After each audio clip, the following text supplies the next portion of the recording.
Um, First day of class is today, first day of lecture, and I've got that sort of excited energy. I feel, I always get nervous, but it's not because I'm nervous about meeting the students. It's more like this just excited energy because I am so excited about what's possible, about who I'm going to meet and the experiences that we're going to have. I tend to have awesome classes. My students are just great, and I don't know if it's because I encourage people to drop if they're not coming to do work, and I tell them, if you don't want to work hard, you should probably drop my class, because this is not one of those courses where you can breeze through. Or I'll tell them, if you don't want to write, you should probably drop my class, and they self-select, and I let them know, like, know thyself, you should. If you know you're not going to do the work, then don't be here.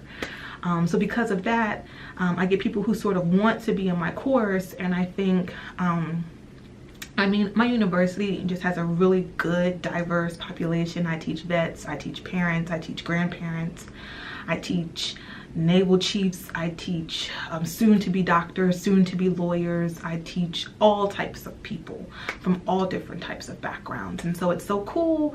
So I get excited because I'm like, ooh, who am I going to meet? How are we going to connect? What sort of good work are we going to do?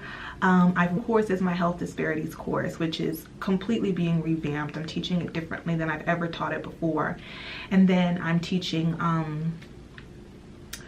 the Sociology of Health and Illness, which is like a 17-week cultural competency, sociological perspectives on health, illness, and disease, health policy sort of course. And I've taught this course, I don't know, 5-6 times already, and I've already taught it one time in this hybrid format.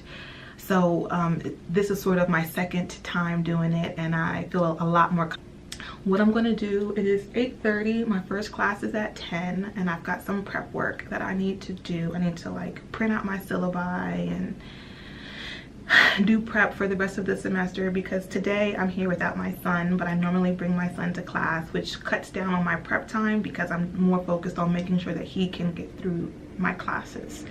So I'm going to do some prep, and I'm going to just get everything set up, and it should be good. So I think, okay. So I just finished teaching my first day of class. I had 2 classes. At 10 a.m. I had my Sociology of Health and Illness course, and at 11:30 I had my health disparities course. So my health and illness course, for the first day, it went pretty good. Let me think. So my first day, I tend to just introduce myself. I tell them about my method of teaching. I tell them my goals for the course, the way that I'm going to teach this course. I like to learn about them. So I ask them their majors. I ask them why they're taking the course, because sometimes they're just there because they need a credit, you know. So, you know, and then I have, ooh, I'm so excited. I have 2 pre-med students. I have 2 students going to medical school, and to be able to teach baby doctors, it's so exciting for me. And I've got some nursing students, so I'm teaching baby doctors and baby nurses, so I'm super excited about that. Social workers, so it's amazing to think, you know, what this course will be like. So after I do that, I sort of go over my syllabus and really the paperwork. It's the part of the job that I dislike the most, because I'm just talking about grades and I don't know, all the administrative stuff and the legalese, which I find super boring. And then I got into lecture, and so I always start off this course with my sort of intro to sociology for health lecture. So we talk about the sociological perspective and the focus on structure over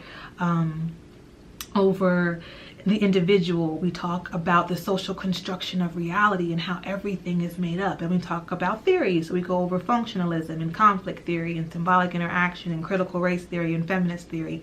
Man, I fit a lot into an hour and 15 minutes. I'm sure they were like, oh my God, I cannot believe she's going to lecture on the first day.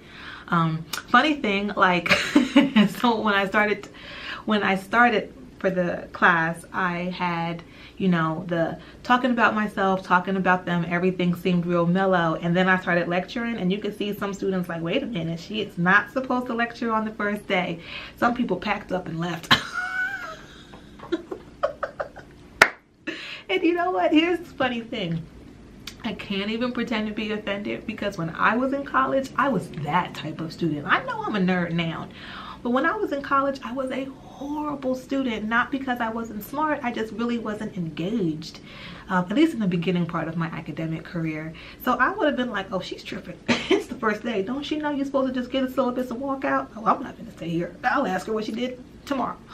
So I thought that was pretty funny. But you know, I was really excited. And you know what was so meaningful to me? So at the end of class, I had this young black girl come up to me and say, I just wanted to introduce myself to you. I've never had a black female professor, and it just feels good to see you up there. And I'm not gonna cry, but this is why representation matters. And this is why inclusivity matters, because sometimes it is just our presence that means so much to students. And I have had many women of color and mothers and just, you know, just people across the gamut say, I appreciate you. Your presence means something to me. And so that felt really good. And then I had like engagement. You know, sometimes on the first day of class, your students are like everywhere because they're not sure if they're going to take the class. They're not sure if they're going to like you, but I think they pretty quickly figured out. And I'm just like, I'm down to earth and I just love what I do. And so I had engagement and I was asking questions and they were giving me answers and they were like really sitting forward and paying attention, and there weren't any cell phones. So that was really good. So that was really exciting. And then, let's see, that ended at 11:15. And then I had to hustle because I have an 11:30 class, and that's my health disparities class. And that one is really fun because it is a small group. So my max here is, for my health disparities course, my max is 24, and I think I have 20 enrolled. And so a small class, you just get a lot more discussion. And this course is really a passion for me because health disparities is what drew me to studying medicine and health and illness professionally. So I did, you know, a sort of similar thing. I talk about my class, what I want them to learn, what I want them to get out of it. And I always emphasize, like, I'm not just here to make them memorize things or for them to prove to me that they can memorize things. I want my students to be engaged in deconstructing ideas and arguments, making sense of evidence, and creating something in its stead. I want them to be able to take what they're learning and apply it to their lives. I need it to be meaningful. I'm just not one of those empty sort of professors.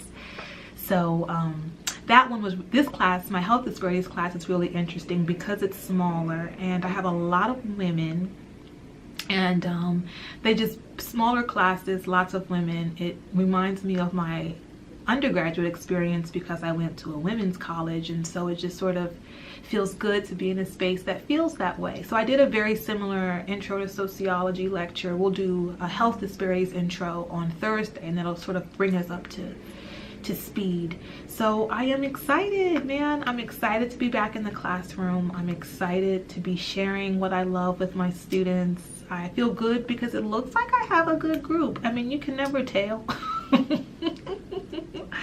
You can never tell, but I tend to have really amazing classes and I tend to have great students. One thing I can say about my university is that they, when it comes to a diverse student body, they really hit the nail on the head in trying to recruit students, not just from different racial backgrounds.